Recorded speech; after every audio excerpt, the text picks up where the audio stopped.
hoje a nossa atividade é do mês das festas juninas. Nós vamos fazer hoje uma fogueira com as mãozinhas.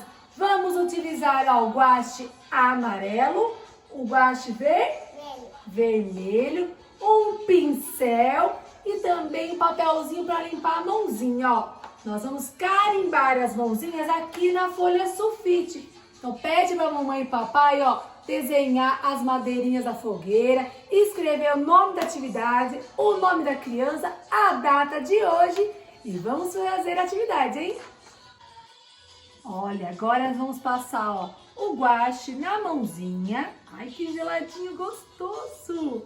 Que cor que é esse guache aqui, filha?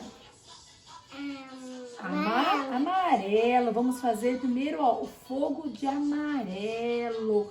Vamos carimbar. Ih, que legal! Pode tirar.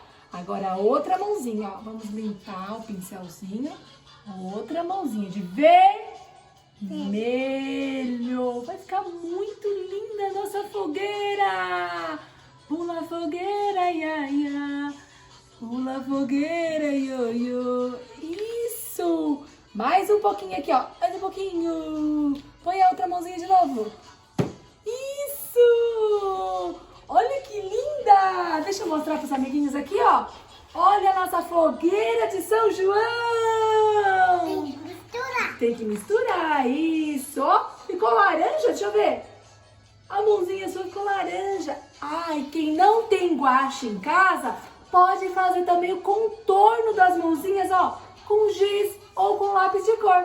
Combinado? Agora eu quero ver a fogueira de vocês aí. Viva!